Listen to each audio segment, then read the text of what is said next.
Wetlands are areas where water covers the soil or is present either at or near the surface of the soil for all or part of the year. These are complex ecosystems, rich in unique plant and animal life. But according to the Worldwide Fund for Nature, WWFN, half of the world's wetlands have disappeared since 1990, converted or destroyed for commercial development, drainage schemes, and the extraction of minerals and peat. Many of those that remain have been damaged by agricultural pesticides and fertilizers, industrial pollutants, and construction works. Throughout history, humans have gathered around wetlands, and their fertile ecosystems have played an important part in human development. Consequently, they are of considerable religious, historical, and archaeological value to many communities around the world.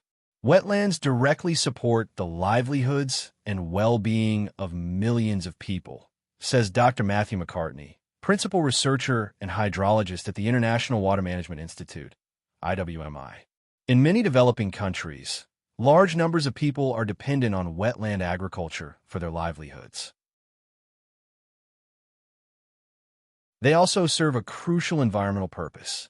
Wetlands are one of the key tools in mitigating climate change across the planet, says Peter van Eyck, head of climate adaptation at Wetlands International, WI, pointing to their use as buffers that protect coastal areas from sea level rise and extreme weather events such as hurricanes and flooding. Wetland coastal forests provide food and water, as well as shelter from storms, and WI and other agencies are working to restore those forests which have been lost. It can be as simple as planting a few trees per hectare to create shade and substantially change a microclimate, he says. Implementing climate change projects isn't so much about money. The world's wetlands are, unfortunately, rich sources for in-demand commodities, such as palm oil and pulpwood. Peatlands, wetlands with a waterlogged organic soil layer, are particularly targeted. When peatlands are drained for cultivation, they become net carbon emitters instead of active carbon stores. And, according to Marcel Silvius, head of climate, smart land use at WI, this practice causes 6% of all global carbon emissions. The clearance of peatlands for planting also increases the risk of forest fires, which release huge amounts of CO2. We're seeing huge peatland forests with extremely high biodiversity value being lost for a few decades of oil palm revenues, says Silvius. The damage starts when logging companies arrive to clear the trees. They dig ditches to enter the peat swamps by boat and then float the logs out the same way. These are then used to drain water out of the peatlands to allow for the planting of corn, oil palms, or pulpwood trees.